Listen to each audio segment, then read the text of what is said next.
ও আমাকে ঘরে বসে মারে, মারার পরে হাত বাঁধে, হাত বাঁধার পরে চুল ধরে টানতে টানতে এক রুম থেকে আর এক রুমে নিয়ে বারান্দা থেকে ডোর খুলে টানতে টানতে ছাদ পর্যন্ত নেয়, ছাদ পর্যন্ত নিয়ে আমার ড্রেস খুলে ছাদে বসে ও আমার সাথে খারাপ কাজ করে। তখন আমার গলায় পাড়া দিয়ে ধরে, সে আমাকে দিয়ে বিভিন্ন পেজে বা বিভিন্ন অ্যাপে লাইভ করাতো। আমি লাইভে গিয়ে ছেলেদেরকে বলতেছি যে এখানে video service available, please inbox me. Okay okay, এটা আর কি। মানে তোমাকে দিয়ে উন্মুক্ত ভিডিও দেখানোর। তো আমাকে কেউ ওকে টাকা দিছে আমি জানি না, তো সে টাকা পেয়ে আমাকে বলতেছে দেখো অমুক জায়গায় অমুক নাম্বার আছে, ওই নাম্বারে তুমি এত মিনিট দাও। তখন আমি ডেনাই করি যে না, আমি দিব না। তখন ও আমাকে কিছু গালি দিয়ে বলে তুই দিবি না কেন, তুই দিবি, তুই ওরে 5 মিনিট দিবি, বুঝোস না। কথাটা ঠিকই এরকম ছিল লাইনটা। একজন আমাকে একটা অ্যামাউন্টের কথা বলেছে, বা ও যে অ্যামাউন্ট নির্ধারণ করেছে তার থেকে আমি একটু কম বলেছিলাম বিধায় সে আমাকে বলতেছে আমি তোর দাম উপরে উঠাইছি, তোর দাম নিচে নামাইতেছি। এভাবে আমরা সৎ উপায়ে বেশি দিন না বাঁচতে পারবো না। আমাদেরকে বড় হতে হলে একটু অসৎ উপায় অবলম্বন করতে হবে। আমাকে তখন এই কাজটার অফার করে। কি কাজ? দেহ ব্যবসার কাজে অফার করে, সে ডিরেক্টলি অফার করে। কি বলছে? হ্যাঁ, তখন আমাকে সে ডিরেক্টলি অফার করে দেখো এভাবে হলে প্রতিদিন আমরা 10,000 টাকা আর্ন করতে পারবো, ইনকাম হবে প্রতিদিন 10,000 টাকা। মরে যাওয়াটা না এত সহজ না। তো একটা পর্যায়ে আমি তাকে বলেছি ঠিক আছে আমি রাজি, তবে আমাকে একটু খেতে দাও। এবং আপনি ওই লোকটার জন্য কাঁদতেছেন। এখন আপনি এটাকে ভালোবাসা বলবেন? যেই হাজবেন্ড পাশের রুমে বসে নিজের ওয়াইফকে জোর করে আরেকটা লোকের সাথে শোয়াচ্ছে, একটা না অসংখ্য মানুষের সঙ্গে দেহ ব্যবসা করাচ্ছে, আপনি তার জন্য কাঁদছেন। ভিডিও কলে অসংখ্য মানুষের কাছে আপনাকে খোলামেলা উপস্থাপনা করতেছে এবং বেচতেছে, আপনি বলতে চান এটা ভালোবাসা? এটা ভালোবাসা না। সে হয়তো আমাকে ভালোবাসেনি, কিন্তু আমি তো ভালোবেসে বিয়ে করেছিলাম।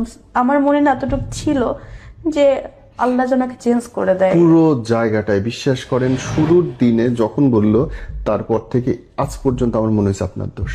কখনো এরকম শুনেছেন নিজের স্ত্রীকে অন্য একজনের কাছে বিক্রি করে দিচ্ছে কিছু টাকার জন্য? শোনেন নাই তো?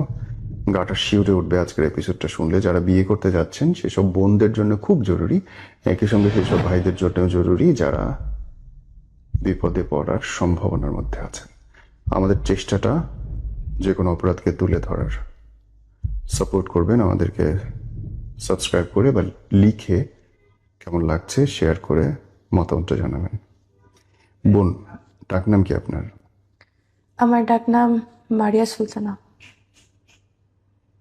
আপনি বলছিলেন আপনার হাজবেন্ড আপনাকে বিক্রি করে দেয় মানুষের কাছে। হ্যাঁ, আসলে আমি ডিভোর্সে ছিলাম। আমার সাথে তার পরিচয় হয় একটা একটা অ্যাপে বা সামাজিক যোগাযোগ মাধ্যমে। এক পর্যায়ে তার আমাকে ভালো লাগে, আমারও তাকে ভালো লাগে। সে আমাকে বলেছিল যে তার একটু আর্থিক সমস্যা আছে, একটু কষ্ট করে চলতে হবে। ঠিক আছে, সমস্যা নেই, আমি অভাবের ভিতরে বড় হয়েছি, আমি সার্ভাইভ করতে পারবো। তো তাকে ওইভাবে বিয়ে করা। আহ, বিয়ে করার প্রথম 1 মাস এমন অবস্থা গেছে আমাদের, আমরা 2 দিন আসলে ঠিক মতো খেতে পারিনি। খাবারের কষ্ট? হ্যাঁ, খাবারের কষ্ট, জামা কাপড়ের কষ্ট, ঠিক মতো বাসা ভাড়াটা বেয়ার করতে পারিনি। সব দিক থেকে এক প্রকার কষ্ট গেছে। তখন আর কিছু উপায় না পেয়ে আমি যেহেতু ইন্টার কমপ্লিট, সেহেতু আমি যেহেতু মার্কেটিং এক্সপার্ট ছিলাম আগে, আমি চাকরি খোঁজার জন্য বের হই। সেও টুকটাক চেষ্টা করে কিন্তু অতটা না। তার একটাই বক্তব্য ছিল সে কিছুই পারে না, সে কি করবে, সে ইট ভাঙতে তার কষ্ট হয়, সে রিক্সা চালাতে তার মান সম্মান লাগে, সে কিছুই করবে না। আমি তাকে কোনো প্রেশার দিই না। আমি একটা মার্কেটিংয়ে ছোটখাটো একটা জব অ্যারেঞ্জ করি, অ্যারেঞ্জ করার পরে মোটামুটি একটা পজিশনে আসি। এটা কি বিয়ের পর পর? বিয়ের পরে, হ্যাঁ। আমি একটা জব অ্যারেঞ্জ করি, সে তখন কিছুই করতো আপনাদের না। বিয়ের সময় কি আপনাদের পরিবার ছিল সাথে? না, বিয়ের সময় পরিবার ছিল না। মানে দুই পরিবারের মতের বাইরে গিয়ে বিয়ে করা? হ্যাঁ, মতের বাহিরে বলতে তার মাকে সে বলেছিল, তার মা ডেনাই করেছিল বিকজ অফ আমি ডিভোর্সি, এর জন্য তার মা রাজি হননি। আর আপনার পরিবার? আমার পরিবার তো রাজি হয়নি। কেন?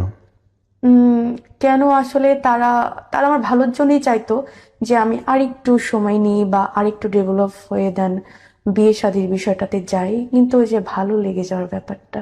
আপনি বলছেন যে আপনার বিয়ের সময় আপনার মা বাবা ছিলেন না সাথে, জি।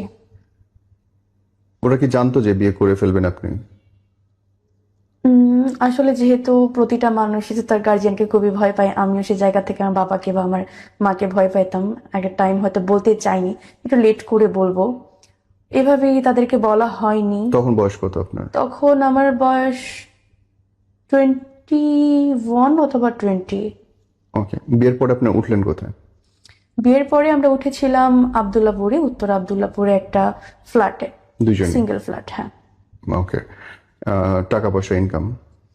টাকা পয়সা তখন তার কাছে কিছু ছিল, ওইটা দিয়ে আমরা ফ্ল্যাটে উঠি, কিন্তু যতটুকু ছিল ততটুকু দিয়ে পরের মাসে চলার মতো কিছু ছিল না। ওকে। তো আমি ওই মাস থেকেই জব স্টার্ট করি আপনার বাংলা মোটরে। তো জব, আব্দুল্লাহপুর থেকে আসতে হ্যাঁ বাংলা মোটরে বাংলা কাজ মোটরে করতেন? প্রতিদিন আসা যাওয়া লাগতো, একটু খরচ ছিল। এই জন্য আমি অফিস থেকে স্যারকে আমার অবস্থার কথা বলে আমি বলছিলাম, স্যার আমার একটু সমস্যা, আমার যাওয়া আসার প্রবলেম, আপনি একটু কিছু স্যার কষ্ট করে স্যার আমাকে কিছু অ্যাডভান্স দিতেন। তো উনি একটা পেপারে সাইনিং করে আমাকে জাস্ট 3,000 টাকা যাওয়া আসা বাবদ দিয়েছিল। তো ওই টাকাতে যাওয়া আসা করতাম। তো আমি যখন অফিসে থাকতাম তখন থেকে সে আমার অনুপস্থিতিতে বাসায় মেয়ে আনতো। কতদিনের মধ্যে এই ঘটনা? এটা ফার্স্ট অফিস যেদিন শুরু করি তার 3 দিন পর থেকে মানে শুরু হয়। বিয়ের 1 মাসের মাথায়? জি। কেন? এই প্রশ্নটা আমারও ছিল, কেন। কারা? আসলে প্রথম প্রথম আমি ভাবতাম হয়তো ও বোধহয় কারোর সাথে রিলেশনশিপে আছে, হ্যাঁ। হয়তো ওই জায়গা থেকে। দেখি না, বিভিন্ন টাইম বিভিন্ন মেয়ে আসতেছে। আর যে সিকিউরিটি ছিল তাকে বলতো যে আমার বোন, তো সিকিউরিটি বলতো যে আপু আপনার কয়টা বোন, আসলে কয়টা বোন আপনার। আমি বললাম আমার তো কোনো বোন এখানে আসবে না। হ্যাঁ। আমি তখন সিকিউরিটিকে বলিনি, কেন বলিনি, কারণ আমার ফ্যামিলি পারিবারিক বিষয়টা বাইরের কেউ জানবে, এটা আমি তখন চাইনি। তো আমি সিকিউরিটিকে ধরা দিতাম না যে হ্যাঁ আমার বোন আছে। তো আমি তাকে ধরি একদিন যে কি আসলে। কিভাবে, মানে আপনি কি কোনোদিন দেখছেন নাকি না, সিকিউরিটি আমি তো বলছে? সিকিউরিটি দেখেছি, আমি কিভাবে দেখবো, বিকজ অফ আমি তো সকাল 8টায় বের হই আর বাসায় আসতে বাজে আপনার 8টা, সাড়ে 8টা। হ্যাঁ। তো আমি কিভাবে দেখবো এটা। আপনি যখন ঢুকতেছেন তখন সিকিউরিটি আপনাকে বলতেছে ইভেন মানুষ আসছে? সে আমাকে বাসে উঠায় দেওয়ার পরে ওই সাইড থেকে মেয়ে নিয়ে আসে। হ্যাঁ, মেয়েরা আবার ওর থেকে টাকা পয়সাও চাই। তো ফার্স্টে যখন আমি এটা বুঝতে পারি যে ও একটা মেয়েকে বাসায় আনতেছে বা এনেছে, তখন আমি তাকে ধরি। সে কেমন আমাকে করে বলে, বুঝলেন? ওই যে সিকিউরিটি বলেছিল যে আপনার আসলে কয়টা বোন। আর আরেকটা ক্লু পেয়েছিলাম হচ্ছে, ওকে একজন হোয়াটসঅ্যাপে মেসেজ করেছিল যে আমার এতটা টাকা লাগবে। কখন? তখন আমি বলি টাকার জন্য আমি চাকরি করতেছি, 2 বেলা খাইতে পারতেছি না আমি। তখন ফিল্ডে জব করতাম, তো তো আমার হেঁটে হেঁটে জব করতে হতো। তো দুপুরে আমি খেতে পারতাম না, আমি চিন্তা করতাম আমি এখন খেলে রাতে কি খাবো, এরকম। তো টাকার জন্য খেতে পারতেছি না, তুমি টাকা দিচ্ছ মানুষকে কিভাবে। পরে বলে অনেক পুরনো ফ্রেন্ড বিপদে পড়ে গেছে চাচ্ছে। তো তখন থেকে আমার সন্দেহ শুরু হয় যে আসলে মেয়ে মানুষ বিবাহিত ছেলের ফ্রেন্ড হয় ঠিক আছে, কিন্তু এ কেমন ফ্রেন্ড, তুমি তুমি করে বলতেছে। আবার কিছু শব্দ মানে স্নেহময় আদরময় শব্দ যেমন আমরা বলে থাকি, শব্দ উচ্চারণ করতেছে। আমি তাকে ডিরেক্টলি ফোন দিয়ে জিজ্ঞেস করি যে আসলে আপনি কে। পরে সে আমাকে বলে আমি তার ওয়াইফ। ওয়েট, মানে আপনি ওয়াইফ, আপনি যে ফোন করলেন তারে, সে বলতেছে সে সে ওয়াইফ? ওয়াইফ। এখন আমি তো আমার পায়ের তলে থেকে মাটি সরে গেছে যে আমি তার ওয়াইফ, সে আবার ওয়াইফ, মানে ওয়াইফ কয়জন। আমি বললাম আসলে কি আপনি তার বিবাহিত স্ত্রী। পরে সে বলে যে না এখনো বিয়ে করিনি, কিন্তু বিয়ে করব। বললাম বিয়ে করব তাই ওয়াইফ বলতেছেন। পরে বলতেছে যে ও কি বিবাহিত। আমি বললাম হ্যাঁ ও বিয়ে করেছে, 1 মাস হচ্ছে। তো পরে বলে এটা তো আমি জানতাম না। তো তার সাথে কথা বললাম, এক পর্যায়ে জানতে পারি সে আমার বাসায় একবার না 12বার এসেছে। তাদের ভিতরে অনেক কোয়ালিটি টাইমও ছিল। তো অনেকবারই সে বাসায় এসেছে। সে বলেছে যে এটা তার বন্ধুর বাসা, তার বন্ধুর ওয়াইফ আর বন্ধুর হাজবেন্ড চাকরি করে, সেখানে তারা টাইম স্পেন্ড করতেছে। তো এটা যখন একদম পুরাই আমি জেনে যাই, তখন ওই মেয়েটাকে প্রচন্ড গালিগালাজ করে আমার এক্স হাজবেন্ড। হ্যাঁ। হ্যাঁ, কেন করে, তার দোষ কি, সে কেন বললো আমার কাছে। আচ্ছা। তো ওই মেয়েটাকে সব জায়গা থেকে ব্লক করে দেয়, নাম্বার ডিলিট করে দেয়। আর আপনি তখন আমি আপনার হাজবেন্ডের কাছে জবাব দিতে চাইলেন না? হ্যাঁ চেয়েছি যে আসলে কেন। পরে বলে আসলে একা একা থাকি তো সময় যায় না। তখন আমি ছেড়ে দিচ্ছি, ঠিক আছে আমি চাকরি বাকরি কিছুই করতে পারবো না, তোমার সংসার তুমি কিভাবে চালাও সেটা তুমি জানো, আমি কিচ্ছু করতে পারবো না। তখন আমার থিঙ্ক ছিল এটা, সে আমার পায়ে ধরে মাফও চায়, আমি মাফ করে দিই, কারণ এটা আমার দ্বিতীয় বিবাহের জন্য।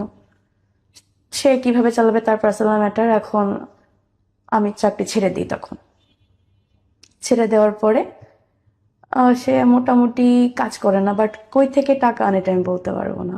টাকা নেই? হ্যাঁ টাকা আনে, কিন্তু কাজ করতো না, তাইলে কি করতো? এটা আমি বলতে পারবো না। তো একদিন সে আমাকে অফার করেছে, দেখো জীবনে বড় হতে গেলে অনেক স্যাক্রিফাইস করতে হয়। খুবই স্বাভাবিক, স্বাভাবিক অনেক স্যাক্রিফাইস করতে হয়, এটা স্বাভাবিক, কিছু পেতে হলে কিছু হারাতে হয়।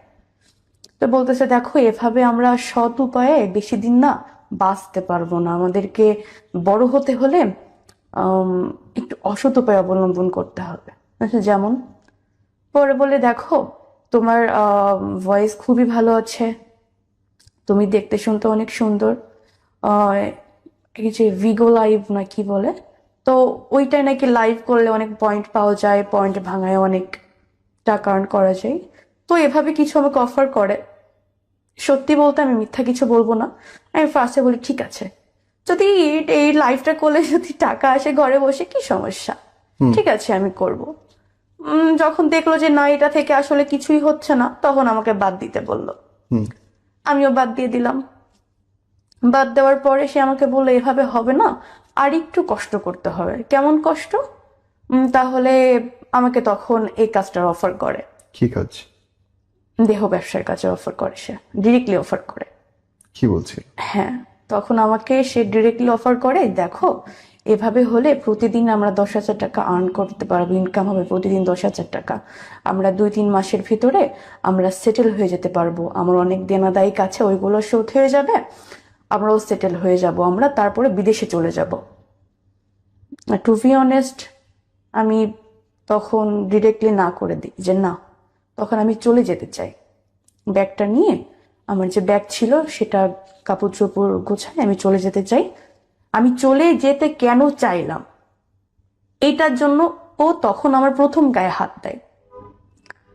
ও আমাকে যখন আমার গায়ে হাত দেয় না, খুব ক্যালকুলেশন করে মারতো প্রতিবারই। যেমন ধরেন আপনি ওইখানে বসে আছেন, ঠিক কতটা স্টেপ পেছনে গেলে মানে দৌড়ে এসে একবারে আপনার মুখে লাথি দেওয়া যায়। সে খুব ক্যালকুলেশন করে মারতো। সে বেশিরভাগ মুখে মারতো, পিঠে মারতো, আর হচ্ছে মাথায় মারতো, শরীরে কখনো মারতো না। আর যখন সে আমাকে মারতো তার 1 থেকে 2 সপ্তাহের ভেতরে কখনো ঘর থেকে বাহিরে নিয়ে যেত না। এটা তার একটা স্ট্রিক ছিল, কারণ ঘর থেকে নিয়ে গেলে হয়তো অসুস্থ দেখলে বা গায়ে দাগ দেখলে জিজ্ঞেস করবে যে কি হয়েছে কেন, বা আমি যদি কখনো পুলিশের কাছে হেল্প চাই, এজন্য কখনো সে আমাকে বাহিরে নিত না। আপনার স্বামী আপনাকে স্ট্রেট বললো তুমি দেহ ব্যবসা করো, এবং আপনি তারপরে বের হয়ে গেলেন না, আপনি বাসায় থাকলেন? আমি বের হতে চেয়েছিলাম, তখন স্যার আমি থাকি 6 তলার উপরে, হ্যাঁ। ডোর অফ করলে কিন্তু শব্দ বাহিরে যায় না। হ্যাঁ। আমার ফ্যামিলি এখানে থাকে না, তারা থাকে গ্রামে, ঢাকাতে আপন বলতে কেউ নেই।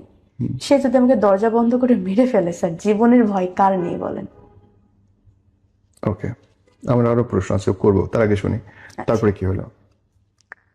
তারপরে সে আমাকে অনেকদিন ফোর্স করে, না না না না করতে করতে এক প্রকার সে আমাকে বোঝানোর জন্য ঘরে বাজার ঘাট সবকিছু অফ করে দেয়, সবকিছু অফ করে দেয়।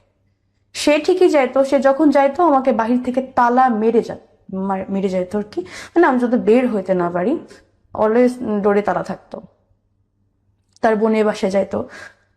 আরো ঘটনা আছে, আসলে তার বোনের বাসা বলতে তার বোনের বাসা না, তার আবার আগে বিয়ে আছে, 13 বছরের সংসার আছে, সে ওইখানে যাইতো, বাট তার বোর পরিচয়টা দিত ছোট বোন হিসেবে, যে ওটা আমার ছোট বোন বড় বোন এভাবেই আর কি, মানে বোনের পরিচয় বউকে রাখতো। ছি। আর আমাকে রুমে এভাবে তালা মেরে চলে যেত। এভাবে 2-1 দিন বাসায় খাবার দিত না। আমি তো মানুষ, আমার তো খাবারের প্রয়োজন আছে।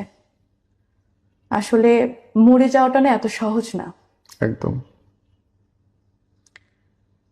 তো একটা পর্যায়ে আমি তাকে বলেছি ঠিক আছে আমি রাজি, তবে আমাকে একটু খেতে দাও। আমি আমি অনেক খাই না, আমার আমার আসলে কথা বলতে পারতেছি না। আমি তখন আমার পুরো হাইপার শুরু হয়ে গেছে, যে কাঁপাকাঁপি শুরু হয়ে গেছে খিদায়। তখন সে আমাকে বললো যে ঠিক আছে, আমি আমার বোনের কাছ থেকে রান্না রান্না করছে, আমি ভাত নিয়ে আসতেছি। তো এইভাবে ও, যখন আমরা আবদুল্লাপুরে ছিলাম তখন ও লোক আনতো, লোক আপনি আনতো আমাকে প্রথম দিনটা বলেন। প্রথম দিন থেকে। ওই যে বললাম যে যখন আমাকে ফোর্স করলো, খাবার দাবার দিল না, যখন আমি রাজি হয়ে গেলাম তখন থেকে ও হচ্ছে লোক আনা নেওয়া শুরু করে। প্রথম লোকানন্দ গল্পটা বলেন। প্রথম লোক আনার আনার গল্পটা হচ্ছে ওই দিনই স্যার, ওই দিনই ওকে আমি ফোন করে বললাম, আমার হাতে ফোন ছিল, ফোন করে বললাম যে দেখো আমি পারতেছি না, আমি ঠিক আছে তুমি যা বলবা তাই শুনবো, একটু খাবার দাবার ব্যবস্থা করে দাও। হ্যাঁ, এখন প্রশ্ন এটা যে আপনার কাছে ফোন ছিল, তাহলে আপনি অন্য কোথাও ফোন টোন দিলেন না কেন? অন্য কোথাও ফোন টোন দিই না, তার একটা কারণ হচ্ছে আমার নাম্বারে না, মানে আমার ফোনে নাম্বার দিয়ে হচ্ছে এয়ারটেলের অ্যাপ নামানো। আমি কার সাথে কথা বলতেছি, কটা নাগাদ কথা বলতেছি, বা কাকে কাকে ফোন দিচ্ছি, সবকিছু ওর কাছে থাকতো। হোয়াটসঅ্যাপ ওর কাছে ছিল লিঙ্ক আপ করা, আমার ইমো ছিল ওর কাছে লিঙ্ক আপ করা, মেসেঞ্জার নেওয়া ছিল, স্ন্যাপচ্যাট নেওয়া ছিল, সবকিছুই ওর কাছে। ও যখন আমাকে তার আগের দিন মারে না স্যার, তখন আমার মনে একটা ভয় চলে এসেছিল যে যদি যদি মেরে কিছু ফেলে। করি, যদি মেরে ফেলে। হতে পারে। একটা ভয় ছিল মনে, সে ভয় থেকে আমি আসলে সাহস পাইনি। তখন কিভাবে পাবো? আমাকে সাপোর্ট দেওয়ার মতো কেউ ছিল না। কার কাছে বলবো? ফ্যামিলির কাছে বলবো? ফ্যামিলি তো এই কথা শুনে নিজে স্ট্রোক করে মরে যাবে। আমার মা আমার বাবা দুজনে হার্টের রুগী। বলিনি ভয়ে। সেদিন ও আসার সময় লোক নিয়ে আসে, সেদিনই লোক নিয়ে আসে। দেন ফার্স্ট যেটা হয়, টাইম ছিল 1 ঘন্টা, 1 ঘন্টা 5 মিনিট, একটু বেশি হয়েছিল, 1 ঘন্টা থেকে 5 মিনিট। 5 মিনিট বেশি কেন হলো, এর জন্য সে আমাকে আবার মারে। সে আমাকে শুধু মারে না, গরম পানি করছিল, ওই গরম পানি আমার গায়ে ঢেলে দেয়, শুধুমাত্র গোসলের নামে, যে এখন গোসল করতে হবে। সে আমার রুম থেকে আমার চুল ধরে টানতে টানতে টানতে টানতে ওয়াশরুমে নিয়ে যাই, যে তোর এখন গোসল করতে হবে বলে আমার গায়ে গরম পানি ঢেলে দেয়। কিছু বলি না। ওই সময় ও আল্লাহর ছিল উপরে। কোথায়? ওই 1 ঘন্টা ও ছিল কোথায়? রুমে ছিল।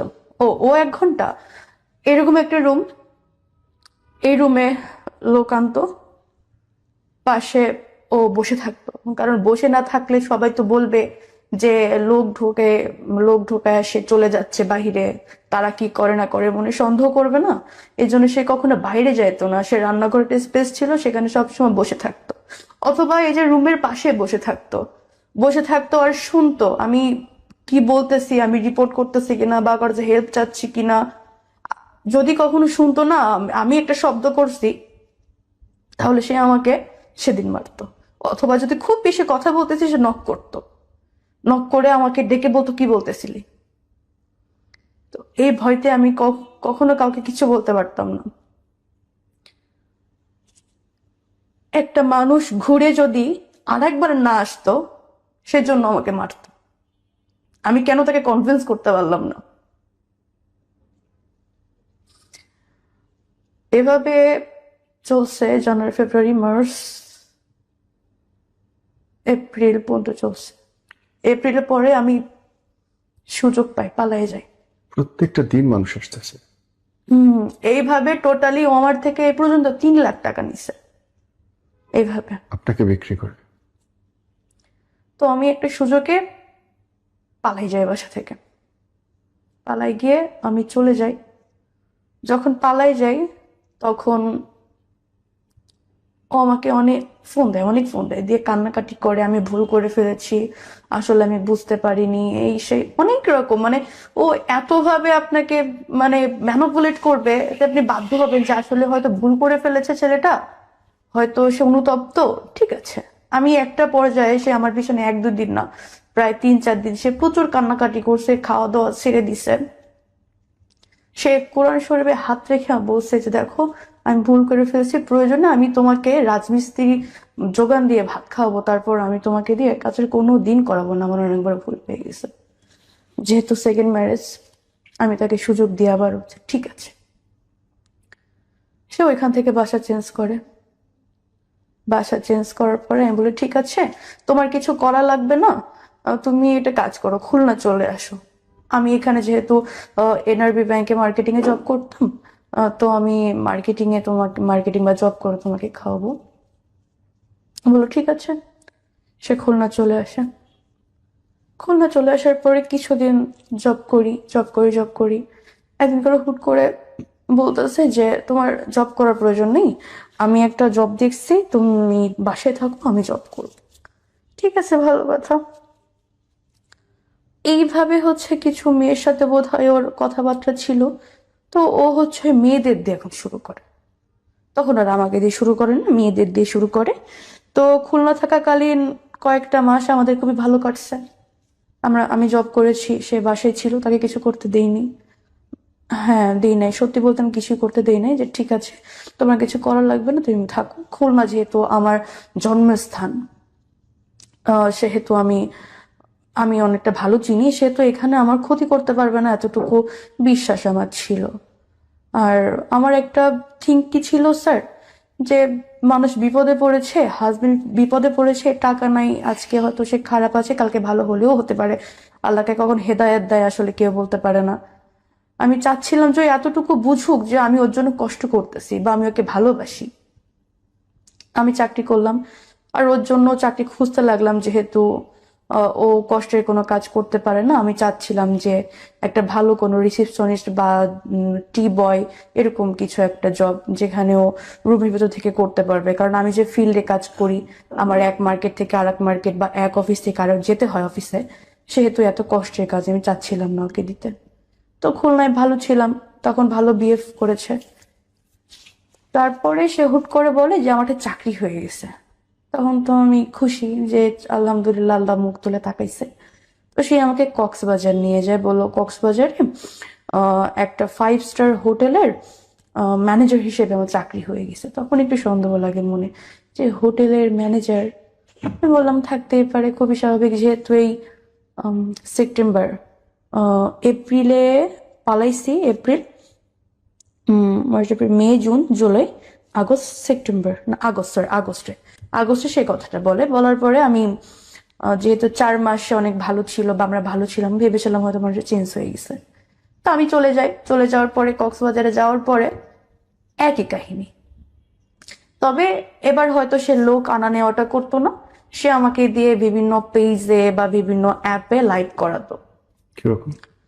লাইভটা হচ্ছে এরকম, আপনি একটা প্রোডাক্ট সেল করতেছেন, প্রোডাক্টটার কোয়ালিটি কি বা প্রোডাক্টটা কি দিতে পারবেন, ওরকম একটা লাইভ, কিন্তু টপিকসটা চেঞ্জ। কিরকম? এই যে ধরেন আমি কাউকে বলতেছি প্লিজ ইনবক্স মি, এটা সেটা, এগুলা এরকম একটা লাইভ, মানে একটা ব্র্যান্ড প্রমোশন যেরকম করে ঠিক ওরকমই, টপিকসটা ডিফারেন্ট, টপিকসটা 18+। আমি একেবারেই জানি না, একেবারেই বুঝি না, ওকে স্পষ্ট করে বলো। স্যার, এই লাইভটা ছিল এরকম যে আমি লাইভে গিয়ে ছেলেদেরকে বলতেছি যে এখানে video service available, please inbox me, okay okay. এটা আর কি। মানে তোমাকে দিয়ে উন্মুক্ত ভিডিও দেখানোর, লাইভ করতে বলতেছে? উন্মুক্ত বলতে, যখন আমাকে কক্সবাজার নিয়ে আসে তখন আমাকে আবার ওই একই জিনিস জোরাজোরি করে, মারধর করে, সেম। তখন আমি বলি যে ঠিক আছে আমি রাজি, কিন্তু একটা শর্ত, আমি আমার মুখ দেখাতে পারবো না। তখন সে বলে যে ঠিক আছে, আমার টাকা হলেই হচ্ছে, কিন্তু যদি এটাতে টাকা না আসে তোমাকে মুখ দেখাতেই হবে। বললাম ঠিক আছে। তখন ওই যে বলেছিল যে যদি এটাতে টাকা না আসে তাহলে তোকে মুখ দেখাতে হবে, তখন আমাদের থিঙ্ক কাজ করছে এটা, যে এটা যদি আসলে না হয় তাহলে তো আমি ফ্যামিলিতে বা সব জায়গায় অনেক লাঞ্ছিত হয়ে যাব। তো এই জায়গা থেকে আমার নিজের কাছে মনে হয়েছিল যে পালানো না অবধি বা এখান থেকে সরতে পারতেছি এমন একটা পরিস্থিতি না হওয়া অবধি আমার ওর সাথে তাল দিয়ে চলতে হবে। কারণ স্যার প্রতিদিন তো আসলে মার খাওয়া যায় না, আমি তো একটা মানুষ। দেন ওর কথাই শুরু করি। শুরু করার পরে মনে করেন কাউকে যদি 5 মিনিট দেওয়ার কথা থাকে সেখানে 1 মিনিট যদি বেশি হয়, ওই 1 মিনিট কেন বেশি হলো এর জন্য মারধর করবে। এরকম হয়েছে তখন যে আমাকে সে বলতেছে সাজগোজ করো। তখন স্যার আমার অনেক জ্বর, পিরিয়ড সেশন চলতেছে। তখন আমি বলি যে দেখো আমার শরীরটা ভালো লাগছে না, আমি আজকে পারবো না, আজকে বাদ দাও। সে বলে যে পারবো না বললে তো হবে না, পারতে হবে, অনেক দেনাদায়ী কাছে করতে হবে। আমি তখন বলি, আমি একটু জোরেই বলি যে আমি পারবো না, আমি করতে আমি আর পারতেছি না। তখন আমি সাজলাম না কেন এটার জন্য আমাকে আবার মারছে স্যার। ওর মারার যদি আপনি কাহিনীটা শুনেন, ও আমাকে ঘরে বসে মারে, মারার পরে হাত বাঁধে, হাত বাঁধার পরে চুল ধরে টানতে টানতে এক রুম থেকে আর এক রুমে নিয়ে বারান্দা থেকে ডোর খুলে টানতে টানতে ছাদ পর্যন্ত নাই, ছাদ পর্যন্ত নিয়ে আমার ড্রেস খুলে ছাদে বসেও আমার সাথে খারাপ কাজ করে। তখন আমার গলায় পাড়া দিয়ে ধরে, করবে না কেন। এটা যখন হয় না স্যার, তখন আমার মনে হয়েছিল কি ওর ভিতরের মনুষ্যত্বটা না নষ্ট হয়ে গেছে। ও আসলে আমাকে ইভেন এরকমও ভয় দেখায় যে আমি যদি ওর কথা না শুনি, ও ঠিক এভাবে বলে তোমার এখান থেকে বিলেট দিয়ে কাটতে কাটতে পুরো পা পর্যন্ত যাবো, তোমার অস্তিত্ব খুঁজে পাওয়া যাবে না। তখন আমার মনে হয়েছিল ওর ভিতরে মনুষ্যত্ব বলতে কিচ্ছু নেই। তখন আমি নিজের ভিতরে ঠিক রাখি আমাকে অ্যাট এনি কস্ট এখান থেকে পালাতে হবে, পালাতেই হবে। আমি এখান থেকে পালাই যাই বলতে আমি সকাল সকাল ভোরে যখন ঘুমেছিল আমি তখন বাসা থেকে পালাই যাই। যে সিকিউরিটি ছিল বাসার, মানে প্রতিটা বাসা একটা সিকিউরিটি থাকতো, সিকিউরিটি ছাড়া কখনো বাসা নিত না। আর বাসা 2 রুমের নিক 3 রুমের নিক সিঙ্গেল ছাড়া কখনো সাবলেট নিত না। তখন পালাই যায়, তখন সিকিউরিটি ভাবছে হয়তো রাতে হয়তো ঝামেলা হয়েছে ওদের ভিতরে। ও সিকিউরিটি সবই জানে, জানে বলতে মারামারি চিল্লাচিল্লি শুনতেছে কিন্তু আগাচ্ছে না, ভাবছে স্বামী স্ত্রীর ঝামেলা। তো আমি পালাই যাই। সিকিউরিটি খবর দেয় যে ভাই ভাবি তো মনে হয় রাগ করে পালাই যাচ্ছে, আপনি ভাবিকে ঠেকান, ও তো আর জানে না এগুলা। তখন ও আমাকে কলাতলি থেকে চুল ধরে সজোরে ঘুষি মারতে মারতে বাসায় নিয়ে আসছে। ওইখান থেকে মনে করেন আমার বাসা হেঁটে গেলে 10 মিনিট, ওই 10 মিনিট ধরে আমাকে একটা কথা বলতেছে আর ঘুষি মারতেছে। মানুষ দেখতেছে কিন্তু কেউ কিছু বলতেছে না। তখন পালাতে পারিনি, তখন ধরা পড়ে যায়। আর যখন ধরা পড়ে যায় তখন তো আমাকে বেশি চোখে চোখে রাখতো। তখন আর কোথাও যাইতে যেত না একা একা, মানে সবসময় ডোরে ভিতর থেকে তালা মারা থাকতো এরকম। আমি যে বাসায় কথাটা বলবো যে একটু কেউ এসে আমাকে নিয়ে যাও বা তোমরা কেউ বেড়াতে আসবে, অ্যাটলিস্ট বেড়াতে আসলে তো একটা মনের ভিতরে আশা লাগবে যে কোনো না কোনো টাইমে বলতে পারবো যে আমাকে এখান থেকে নিয়ে যাও। কাকে বলবো? আম্মুকে বলবো, আম্মু আসলো, ও যে আম্মুকে মেরে ফেলবে না গ্যারান্টি কি আছে? ওর ভিতরে তো মনুষ্যত্ব নেই। ভয়ে ছিলাম যে কাকে বলবো, পুলিশ কল করব, পুলিশ আসতে আসতে তোমাকে মেরে ফেলে।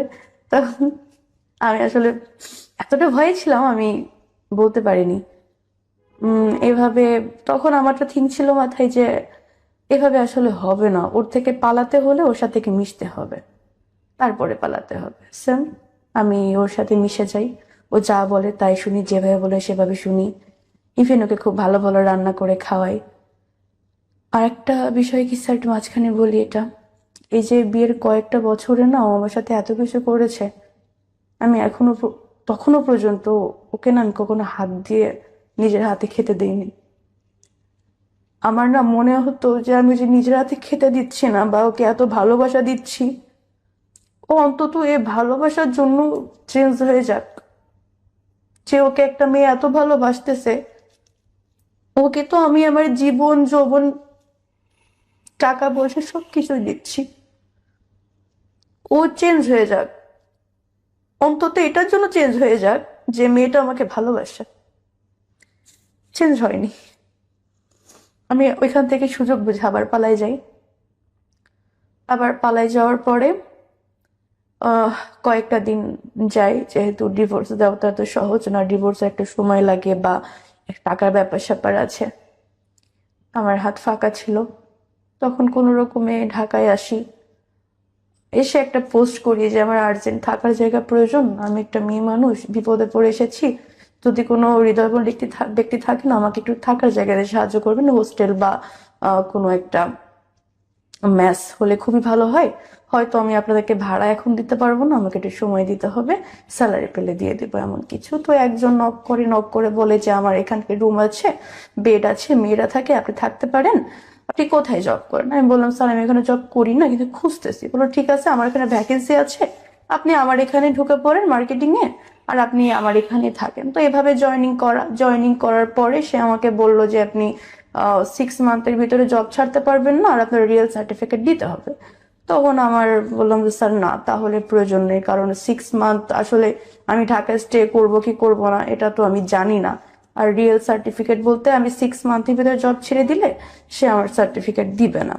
তো এভাবে আমি যাই নাই চুক্তিতে, আমি জবটা ছেড়ে দিয়ে আরেকটা জব খুঁজি। এর ভিতরে সে অনেক কান্নাকাটি দিতে যায়। কে? Ex husband. আচ্ছা, এরকম ফ্যামিলি থেকে বারবার ফোন আসে, ওরা তো আর জানে না এগুলা। ফ্যামিলি থেকে বারবার চাপ আসছে যে তখন তারা আমাকে ব্লেম করতেছে যে আমি কতটা খারাপ হলে বিয়ে করি আর ছাড়ি, যেহেতু আমি ডিভোর্সে ছিলাম ফার্স্টে, সেকেন্ড ম্যারেজ করেছি, ছেড়ে দিচ্ছি। তো তাদের জায়গা থেকে, আর আমার ফ্যামিলিতে কিছু মানুষ আছে যাদের কাজই চর্চা করা, নট অনলি মাই মাদার, আমি আমার মামুর কথা বলছি না, আরো কিছু পার্সন আছে তাদের কাজই চর্চা করা। তো তারা আর কি সুযোগ পেয়ে যায় কথা বলার, বিভিন্ন রকম কথা বলে। বাসা থেকে চাপ আসতেছে যে ও দিচ্ছে, মরে যাচ্ছে, এরকম। তো ফার্স্ট আমি তাকে ফোন দিলাম, দিয়ে বললাম যে এগুলো কি শুরু করছেন আপনি? আপনার সাথে হয় না, আমি তো আপনার কোনো ক্ষতি করিনি, আমি তো কি এখান থেকে বের হয়ে থানায় যাইনি, তাহলে আপনি এগুলো কেন শুরু করতেছেন? পরে বললে যে আমি ভুল করে ফেলছি আবারও, আমি এরকম আর ভুল করব না, তুমি দরকার পড়ে স্ট্যাম্প করে নাও, আমি এরকম ভুল আর করবো না, তুমি যদি আমাকে ফিরিয়ে ধরে দিব। আমি ফোন কেটে দিই। ফোন কেটে দেওয়ার পরে ওর মা আমাকে ফোন দেয়। ওর মা আমাকে ফোন দিয়ে বলে যে আমার ছেলে হয়তো ভুল করে ফেলছে, আমি ওর মা হিসেবে তোমাকে কথা দিচ্ছি এরকম ভুল আর করবে না, তুমি আমার মুখের দিকে তাকিয়ে ওকে এবার ক্ষমা করে দাও, ওর এরকম কিছু করবে না। আমি সবার কারো কথা শুনিনি, আমি ইগনোর করতেছি। পরে একটা টাইম শুনি দূরে দিছে। এখন ফ্যামিলি থেকে আমাকে বলতেছে যে যদি ওর কিছু হয়ে যায় দায়ভার কি তুই নিবি, এটা সেটা। ওর মা কান্নাকাটি করতেছে যে আমার ছেলে ভুল হয়তো করেই ফেলছে, তোমাকে জায়গা লিখে দিব, মানে যত রকম প্রলোভন দেখানো যায় আমাকে তত রকম দেখাচ্ছে। কিন্তু স্যার আমার কখনো টাকা পয়সার লোভ ছিল না, কখনোই ছিল না। তখন একটা সময় সে তার মৃত বাবার কসম খায়, সে বলে যে আমি তোমাকে স্ট্যাম্প করে দিব, আমি কখনো তোমাকে মারবো না, কখনো এগুলা করাবো না, বা হচ্ছে আমি তোমাকে আমার জায়গা লিখে দিব, জায়গা জমি লিখে দিব যাতে তোমার একটা সেফটি থাকে। আমি বললাম ঠিক আছে, তাহলে আমি ওইখানে যেতে পারবো না, কক্সবাজারের হবে না, আমি ঢাকায় একটা জব নিচ্ছি, তোমাকে লাস্ট বারের মতো সুযোগ দিচ্ছি, তোমার তো লাস্ট বারের সুযোগ কি আছে, তুমি যদি এবার ভালো না হও এবার কিন্তু তুমি আর সুযোগ পাবে না। আমি আসলেই বোকার মতো সুযোগ দিচ্ছিলাম। ভালোবাসতাম তো প্রচুর। ভুলে যায় আসলে মানুষ, দুইটা ভালো কথা বললে, একটু হাসি মুখে কথা বললে ভুলে যায় অনেক কিছু। আমি তাকে আবারও সুযোগ দিই লাস্ট বার বলে। মাঝে আমার ডেঙ্গু পজিটিভ হয়, অনেক অসুস্থ ছিলাম, সুস্থ হওয়ার পরে আমরা আবার 8 নম্বরে বাসা নিই। 8 নম্বরে বাসা নেওয়ার আগ পর্যন্ত সবকিছু ঠিকঠাক ছিল।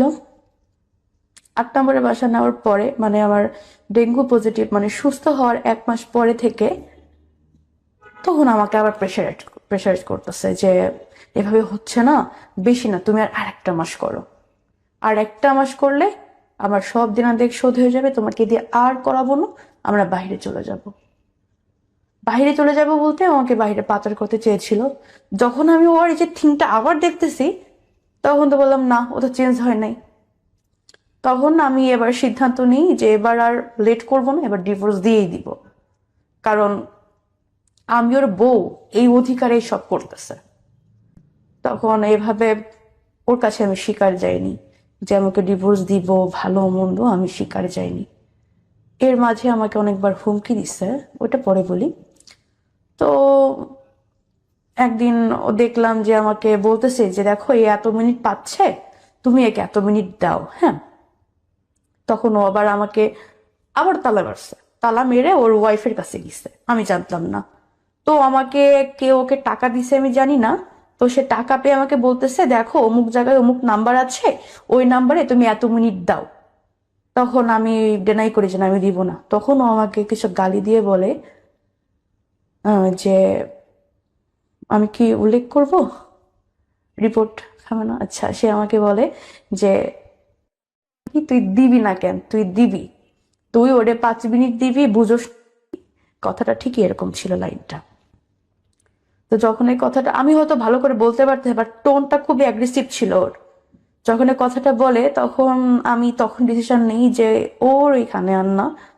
আমি তখন ওইটা না একটা স্ক্রিন রেকর্ড নিয়ে নিই, কারণ ওর যে মেন্টালিটি, আমি যদি চলে যাই ও আমাকে ফাঁসানোর চেষ্টা করবে 100-100, আমি জানি। তখন আমি ওই স্ক্রিন রেকর্ডটা নিয়ে নিই। আরেকটা কথা, সেটা হচ্ছে একজন আমাকে একটা অ্যামাউন্টের কথা বলেছে, বা ও যে অ্যামাউন্ট নির্ধারণ করেছে তার থেকে আমি একটু কম বলেছিলাম বিধায় সে আমাকে বলতেছে আমি তোর দাম উপরে উঠাইছি, তোর দাম নিচে নামাইতেছিস। মানে কত বড় খানকি হইলে তুই নিজের দাম নিচে নামাস। সে আমাকে কত সম্মানের জায়গায় উঠাইছে, আমি সেখান থেকে নিচে নেমে গেছি। তো এগুলো আমি স্ক্রিন বেশি রেকর্ড দামে করে রাখি, বেচতেছে বউ। হ্যাঁ। আমি দেন আবার পালাই যাই বলতে কি, আমি তাকে এটা বিশ্বাস করাই যে ঠিক আছে আমি 1 মাস তোমার সাথে আছি। কারণ আমি একটা জিনিস দেখেছি, আমি তার সাথে না না করে আসলে হয় না। তার সাথে যত মিলেমিশে থাকা যায় সে আমাকে হয়তো বিশ্বাস করে। আমি তার সাথে তখন মিলেমিশেই ছিলাম, তার হ্যাঁতে হ্যাঁ নাতে না, উঠতে বললে উঠতেছি, বসতে বললে বসতেছি। এভাবে একদিন পালাই যাই, তখন আমি একেবারে সিদ্ধান্ত নিই যে আমি ডিভোর্স এবার দিয়েই দিব, ডিভোর্স দিয়ে দিব। আসলে আমি পালাই যাই, সে তাকে আমি বললাম যে দেখো ভালোই ভালোই বলতেছে আমার লাইফ থেকে চলে যাও, এতদিন সহ্য করছে, এখন আর না, আমি কিন্তু আবার পুলিশের কাছে যাব। পরে আমার অনেক গালিগালাজ করে যে আমি তখন পালাই গিয়ে আমি আমার আপুর বাসায় ছিলাম। তো সে আমাকে বলে আমি নাকি কার সাথে পালাই গেছি, কার সাথে রাত কাটাইছি, এটা সেটা, আমি খারাপ, হ্যান ত্যান, অনেক কথা বলে। আমি তখন তাকে বলি যে দেখো তুমি আমার লাইফ থেকে সরে যাও, না হলে কিন্তু আমি পুলিশ কেস করতে বাধ্য হব। তখন সে বলে ঠিক আছে আমি তোর লাইফ থেকে সরে যাব, এমনি তোরে দেওয়ার কাজ হচ্ছে না। হ্যাঁ, এমনিও তোকে দেওয়ার কাজ হচ্ছে না, তুই একটু মোটা হয়ে গেছিস, কালো হয়ে গেছিস, এখন তোরে কেউ কিনতেছে না, তোরে দিয়ে এমনিতেও আমার হবে না। আমার ব্যাংকের কার্ড আমার তোর কাছে আছে, তুই এসে খালি কার্ডটা দিয়ে যা, হাউস বিল্ডিং, দেন আমি চলে যাব। আমি বললাম শিওর? ওরা বলে হ্যাঁ শিওর। আমি ওরকম, আমি কোনো বাসায় যাব না, চিপায় যাব না, ওর বাই রোডে ওর ব্যাংকের কার্ডটা দিয়ে আমার হিসাব ছিল আমি চলে যাওয়ার মতো। সেম কাজ, আমি তাকে তার ব্যাংকের কার্ডটা দিই, দিয়ে মানে সে ওইখানে আমি এখানে, সে আমাকে চোখ দিয়ে ইশারা করতেছে, মানে সে আমাকে ফাইলে আছে খেয়ে ফেলবে। যখন আমি তার ওই যে মুডটা দেখি তখন আমি আবার পিছে ব্যাক, যে না আমি ওই সামনে যাব না। তখন আমাকে দৌড়ে এসে ধরছে, ধরে বলে যে আমার ব্যাগে কার্ড দে, এভাবে এই কার্ড দে, কার্ড দে। আমি কার্ডটা দিলাম ওকে, দেওয়ার পরে আমি একটা রিক্সাওয়ালাকে ডাকি, যে মামা দাঁড়াও। রিক্সাতে উঠি, ও পিছন থেকে লাফ দিয়ে রিক্সাতে উঠে আমাকে সজোরে এই এই জায়গাটা দিয়ে আমার এইখানে 2-3টা এভাবে কেন দিয়ে হচ্ছে হিট করে। হিট করার ফলে আমার এই জায়গা থেকে কথা বের হইতেছে। তো যখন আমাকে হিট করে তখন আমার একটা জোর ছিল যে আমি পাবলিক প্লেসে আছি, এখন তো আমাকে এভাবে মারতে পারবে না। তখন আমাকে রিক্সা থেকে ধাক্কা দিই, রিক্সাতে ধাক্কা দেওয়ার পরে এক প্রকার যখন পড়ে যায় তখন তখন আমাকে আবার সজোরে হিট করে। যখন আমি চিল্লায় উঠি তখন লোকজন এসে ধরে যে কি ব্যাপার, আপনি রাস্তার পরে মেয়ে মারতেছে, বলো ও আমার ওয়াইফ, আমার ওয়াইফে মারবো না কি করব সেটা কি আপনাকে বলবো? পরে আমি সবাইকে বলি যে ভাই ও আমাকে দিয়ে এরকম অনেকবার মারধর করে, আমাকে বাসায় আটকে রাখে, ভাই আমি বাসায় যাবো না, আপনারা কিছু করেন। হাউস বিল্ডিং এ খুব একটা মানুষ জড়ো হয়ে যায়।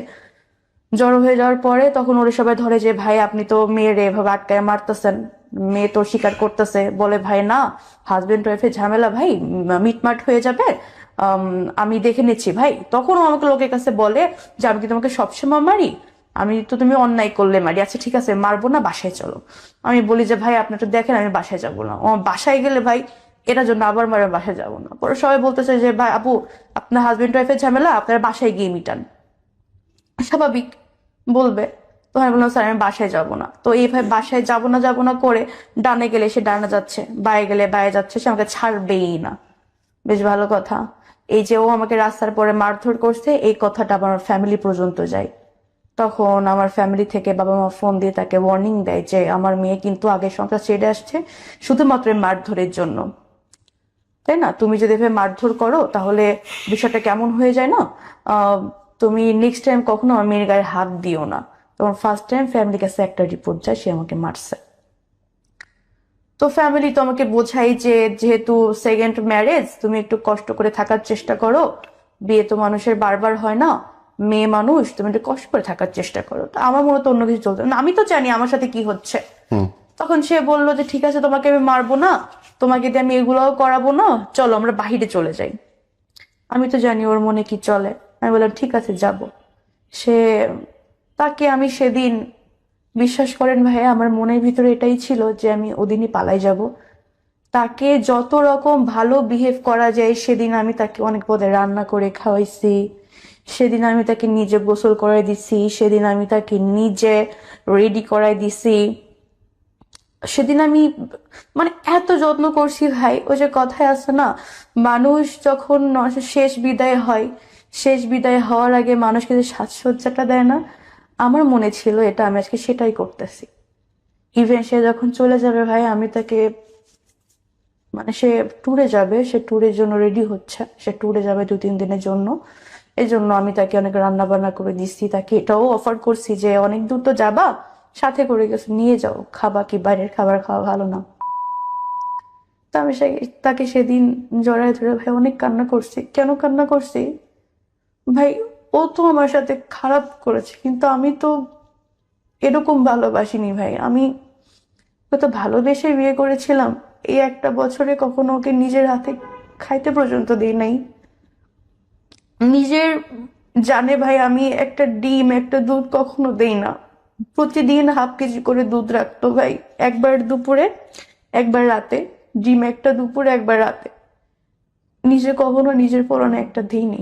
এই যে বাসায় এত খরচ হচ্ছে, ইনকাম হচ্ছে, সব আপনার দেহ বেচা টাকা। সব এই টাকাটা যদি আমি বাসায় দিই, আমি বাসায় বাসায় কেন দিচ্ছি, এটার জন্য আমার মার খেতে হয়। এবং আপনি ওই লোকটার জন্য কাঁদতেছেন এখন। আপনি এটাকে ভালোবাসা বলবেন? যেই হাজবেন্ড পাশের রুমে বসে নিজের ওয়াইফকে জোর করে আরেকটা লোকের সাথে শোয়াচ্ছে, একটা না অসংখ্য মানুষের সঙ্গে দেহ ব্যবসা করাচ্ছে, আপনি তার জন্য কাঁদছেন।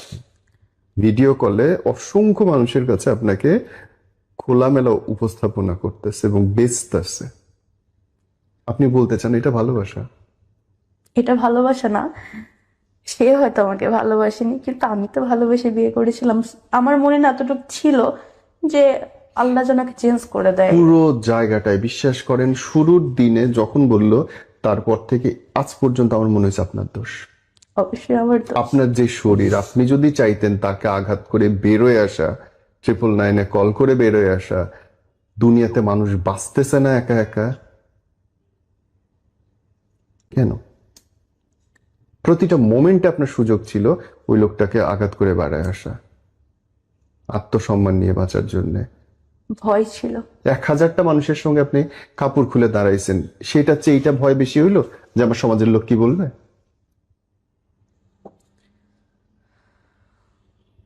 কি লজিক এটা?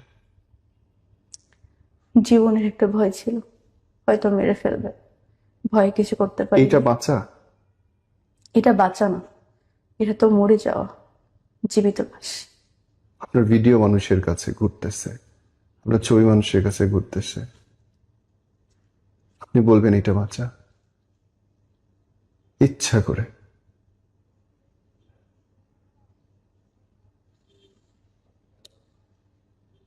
আপনি ওকে সুযোগ দিছেন আপনার উপর অত্যাচার করার,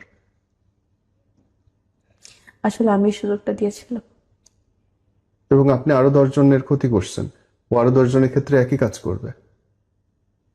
যতদিন ধরা না পড়বে, আপনি কেস না করবেন, এগুলো প্রমাণ না হবে, ততদিন সেম ঘটনা করতে থাকবে। ওর প্রথম টার্গেট হচ্ছে ডিভোর্সি বিধবা মেয়েগুলো, প্রথম টার্গেট। স্বাভাবিক। তারপরে আমি তাকে ডিভোর্স দিয়ে দিই। ডিভোর্স দেওয়ার পরে যেহেতু সে আমাকে দিয়ে কাজগুলো করিয়েছে, আমার একটা মান সম্মানের ব্যাপার আছে, একটা ফিউচার আছে, আমি তাকে বলি যে দেখো, তোমার সাথে আমার বনিবনা হয়নি, তুমি যে কাজগুলো করেছো আসলে আমি আর নিতে পারতেছি না, আমি তোমার সাথে থাকতে চাই না, ডিভোর্স লেটার পাঠিয়ে দিয়েছি, দেখে নিও, চেক করে নিও। পরে সে বলে আমি তোমাকে ডিভোর্স দিই নাই, তাহলে ডিভোর্স কিভাবে হলো? বললাম ডিভোর্স হওয়ার জন্য হাজবেন্ডের সাইন করতে হয়, এটা হয়তো আগে ছিল বাট এখন নেই।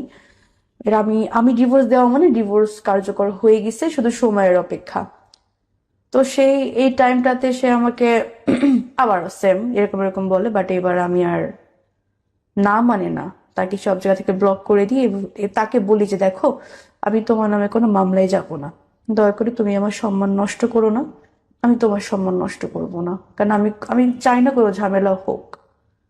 সে বলে যে ঠিক আছে, কোনো ঝামেলা হবে না, আমি তোমার কোনো সম্মান নষ্ট করব না। তো আমি আসার আগে যতটুকু পেরেছি তার ফোন থেকে আমার আইডি বা আমার জিমেল রিমুভ করে আসার চেষ্টা করেছি, বা যা যা ছিল ওর ফোনে চেষ্টা করেছি রিমুভ করে আসার। তো আমি তাকে বলি, সে আমাকে বলে যে ঠিক আছে আমি করব না, আর তুমি তাহলে আমার কোনো ক্ষতি করো না। আমি বললাম না, আমি তোমার কোনো ক্ষতি করব না, তুমি আমার মান সম্মানটা প্লিজ, কারণ আমার একটা ফিউচার আছে, আমার ফ্যামিলি আছে। ঠিক আছে বললো, ঠিক আছে। ও ও এর ভিতরে আমি এবার থানায় গেছিলাম। থানায় যাওয়ার পরে আমি স্যারের কাছে সবকিছু খুলে বলি যে স্যার আমার সাথে এরকম এরকম হয়েছে, স্যার আমি এখন কি করতে পারি, স্যার আমি কি করতে পারি? তখন সে আমাকে দেখে বলল যে আপনার সাথে এতদিন ধরে হয়েছে, তাহলে আপনি এতদিন আসেন নাই কেন? স্বাভাবিক। আমি তখন বললাম স্যার আমি এতদিন আসবো কিভাবে, স্যার কিভাবে আসবো? কারণ সে আমাকে বাসায় আটকে রাখতো, কোথাও গেলে তালা মেরে যেত, কোথাও নিয়ে গেলে তার সাথে নিয়ে যেত, আমি আপনার কাছে আসবো কিভাবে? পরে বললাম আপনি বাহিরে গেলে চিৎকার করতে পারেননি যে বাঁচাও বাঁচাও, বা আমার সাথে এগুলো করতেছে? আমার স্যার এগুলো আসলে বলা যায়, এগুলো কি আসলে হয় যে আমি বাহিরে গেলাম আর রাস্তার পরে চিৎকার করলাম? এগুলো কি আসলে হয় স্যার? মানে কতটা মেয়ে পারে? বললো যে পারেননি সেটা তো আপনার ফল, তাহলে আপনি এখানে কেন আসছেন আমাদের কাছে? আহ এভাবে অনেক কথা বলে। বলার পর আমার মনে হয় যে এভাবে আসলে কিছু হবে না, আমি উঠে চলে আসি। তারপর আমি নিজের ভিতরে সেট করে নিই যে যা ছিল কপালে ছিল, হয়ে গেছে, এটা নিয়ে তো পড়ে থাকা যাবে না, আবার সামনে আগাতে হবে। তো আমি তার সাথে ওই কনভারসেশনে যাই যে দেখো তুমি কোনো ক্ষতি করো না আমার। ডিভোর্সের যখন 3 মাস পার হয়ে যায়, এর ভিতরে অনেক চেষ্টা করেছে আমাকে নেওয়ার, কিন্তু আমি যাইনি। ডিভোর্সের 3 মাস পার হলে সে আমার ভিডিও, আমার ছবি, সবকিছু আমার ফ্যামিলিতে দেয়।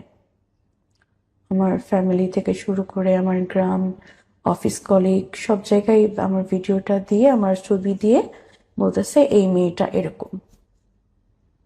এটা এটা বলার পরে আমার ফ্যামিলি থেকে আমাকে তো প্রেশারাইজ করতেছে যে এটা কেন, কিভাবে? আর বললাম না ফার্স্টে কিছু মেম্বার আছে যারা হচ্ছে তাদের কাজই চর্চা করা, তারা তো সুযোগ তাদের জন্য।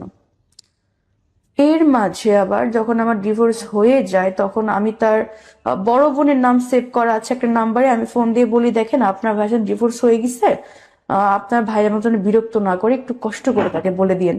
বলে আপু আমি তোর বোন না, আমি তোর ওয়াইফ, আমাদের 13 বছরের সংসার আছে, আমাদের 3টা বাচ্চা আছে। তখন ওর সাথে ওই যে আমার যে ফোন আলাপটা হয়, যে ওর মানে আমার এক্স হাজবেন্ড ওর নিজের ওয়াইফকে দিয়েও 13 বছরের সংসার, ওদের 3 বাচ্চার মা, সেম কাজ করার চেষ্টা করেছে, সেম কাজ। ইভেন সে করে নাই বিধায় তাকে অনেক মারধর করছে, তার সাথে থাকে না, তার খরচ বহন করে না এই জন্য। কিন্তু করছে ওই মহিলা? ওই মহিলা করেনি, বিকজ করে অফ নাই। ওই মহিলার 2টা বাচ্চা আছে, তো হোয়াট এটা এভার, ওর ওই জন্য। মহিলা করে নাই এবং মরে যায় নাই কিন্তু। বুঝতে পারছেন পার্থক্যটা আপনারা ওর তার? তো একটা জোর ছিল ভাই, 2টা বাচ্চা আছে, গ্রামে ওটা 5টা দুর্বলতা মানুষ হিসেবে যায়। দেখতে পারেন। এটা চয়েস, এটা চয়েস। আমি ভয় পেয়ে গেছিলাম আসলে, মেরে আন্ডারস্টুড। ফেলবে। ভয় ভয় পেলে মানুষ আর কিছু থাকে না, এটা সত্যি। বোন, আপনার এই আমি খুব কি করতাম ভাই বলেন? আপনার অনেক কিছু একা করার ছিল, একটা বাসায় থাকি। আপনার অনেক কিছু করার ছিল। ডে ওয়ান থেকে যখন আপনার হাজবেন্ড বলছে, সেই মুহূর্ত থেকে আপনি বের হয়ে তাকে ডিভোর্স দিয়ে তার নামে কেস করতে পারতেন ইনস্ট্যান্ট। 999 কল করলে পুলিশ কেস নিতে বাধ্য এবং সবচেয়ে দ্রুত কাজ হয়। Everyone knows it. ও যখনই বাইরে গেছে, আপনি জানলা দিয়ে চিৎকার করলে পাশের বাসার লোক এসে আপনাকে উদ্ধার করতো। না স্যার, ওইভাবে কখনো ফ্ল্যাট নিত না। আপনি 6 তলায় নিলে 5 তলার লোক শুনতো। তাহলে স্যার আমাকে যখন মারতো তখন কেন আসতো না তারা? সিচুয়েশন অনেকভাবে কন্ট্রোল করা যায় বোন, অনেকভাবে কন্ট্রোল করা যায়। আমি পারিনি। আপনি পারেন নাই, আপনি চান নাই, সামহাও আপনি অবসেসড ছিলেন তার ব্যাপারে। হ্যাঁ, এটা একটা মনে কাজ করতো যে হয় সে হয়তো চেঞ্জ হয়ে যাবে। এখন আমি আমার সম্মান বেঁচে যদি তার চেঞ্জ চাই, ফাইন, তাহলে আর কিছু বলার নেই। বাট ট্রাস্ট মি ব্রাদার, আপনি ঠিক করেন নাই সেটা অবশ্যই। এবং আপনি খুব বড় অন্যায় করছেন। আপনার লাইফটা থেকে বোন যদি কেউ শেখে, কি শিখতে পারে বলেন তো? আমার লাইফ থেকে যদি কেউ কিছু শিখে তাহলে যে বোকামিটা, এরকম বোকামিটা যেন কেউ না করে। আর এই যে খোঁজ খবর না নিয়ে দুমদাম করে কাউকে ভালোবাসে ইমোশনাল জায়গা থেকে কাউকে বিয়ে না করা বা রিলেশনে যাওয়াটাকে আমি প্রেফার করব। এটাই শেখার আছে। ওনার সিচুয়েশনে হয়তো আমি আপনি থাকলে সেম কাজটাই করতাম অথবা করতাম না। মানুষ নিজে না পড়লে বিপদ আসলে বাইরে থেকে বোঝা যায় না। আমি হয়তো বলছি যে উনি এভাবে মুক্তি হতে পারতো, কিন্তু হয়তো পারতেন না। ব্যাপারটা অতটা সহজও না।